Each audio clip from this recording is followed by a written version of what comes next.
Britishers left India way back in 1947. Indians did fight to gain independence. Thousands lost their life, from Shivaji Maharaj to Rani Lakshmibai to Sardar Bhagat Singh to Chandrasekhar Azad. They had all fought for Swaraj, which means self-rule. But did we achieve Swaraj post-independence? You would be furious if I said no. We failed to create a nation as dreamt by our brave freedom fighters. Why do I say this? It's simple, because as Goras left, the threats of India fell into the hand of Bhura Babus.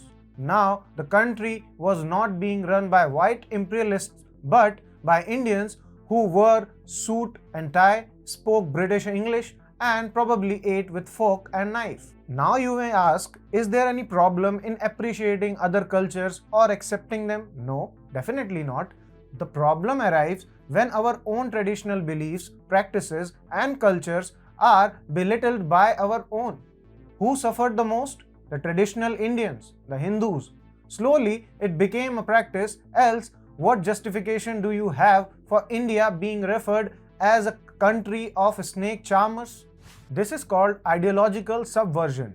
The same ideology that told us that we are snake charmers and it's good to eat with knife and fork also told us that it's better to study at a foreign university. Everyone who has studied at a foreign university is more talented than the one passing out from our own universities in Indian soil. But what happens when one goes out to study? What fate does he or she met? Why I am saying all this, recalling the wrongdoing of the past would serve no purpose in today's fast-moving world. I agree, but I can't help watching how a Hindu is being hounded at a foreign university, said to be the best, the London School of Economics. But why? Simple, for being a Hindu and following what we call Indian traditions. Namaste and welcome to TFI Post. I am your host, Shikhar Tripathi. Let's begin with the video report. Karan Kataria. You must be heard this name somewhere on the channel or might have read about it in the newspaper. Well, the 22-year-old boy is making headlines, alleging that he has been wronged. Before jumping onto the issue, first understand who is Karan Kataria. Karan Kataria is a student at a London School of Economics and is currently pursuing his Masters in Law. He hails from a middle-class farming family in Haryana and described himself as a first-generation university-level graduate in his family. He is a student academic representative and a delegate to the UK's National Union for Students. Let's arrive at the next question now. Why is he making headlines? Because he decided to run for a post of the General Secretary at London School of Economics Study Union. Kataria has been debarred from running for a student union election at London School of Economics. Following a smear campaign, alleges Kataria. He alleges that on March 24th, WhatsApp groups were flooded with a message labeling him Islamophobic and homophobic.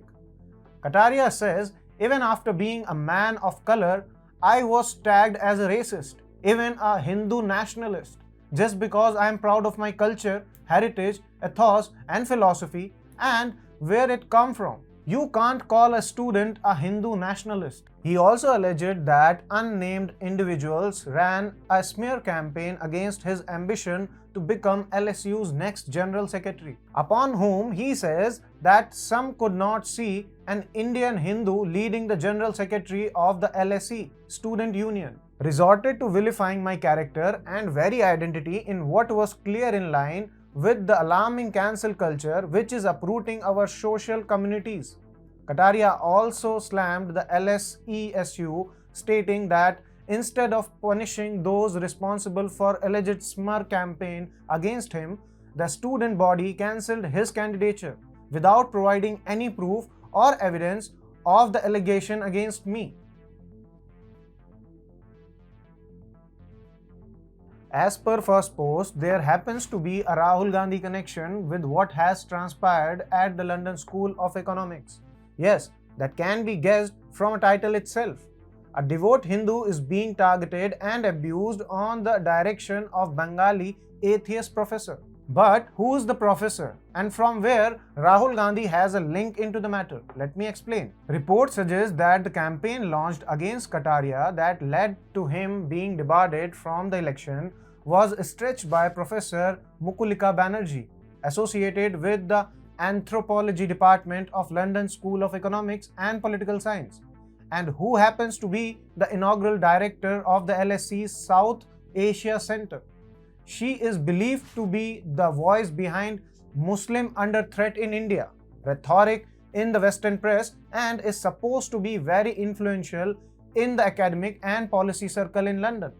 Banerjee had joined the Bharat Jodo Yatra and allegedly hosted Rahul Gandhi in London, following which she wrote a piece for The Guardian on the same. Another article published in the Sunday Times titled "Modi parades his hatred of Muslims and make a mockery of Indian constitution" clearly suggests the hatred she harbors against Hindu and Indians. First Post has released WhatsApp chat suggesting that Banerjee sent personalized message to her students, asking them to cancel Karan Kataria and reject his candidature. A message was circulated that read, "Attention LSE student, keep fascist organization out of SU." This is not the first case of someone being bullied in a way for his or her identity at foreign university. Remember the case of Rashmi Samband? Rashmi Samant had faced similar attack at Oxford University 2 years ago. Samant was elected as the first female Indian president at the Oxford Student Union, but she could not continue on her post as she was constantly hounded by the left liberal cabal at the university and was forced to resign. She was abused, bullied, and targeted for being a Hindu and for her view against British colonization. She was also accused of being racist, Islamophobic, and transphobic. One of the faculty members had even dragged her parents into the issue, attacking them for having Bhagwan Ram's picture as their display picture on the social media. What does Rashmi have to say about Karan?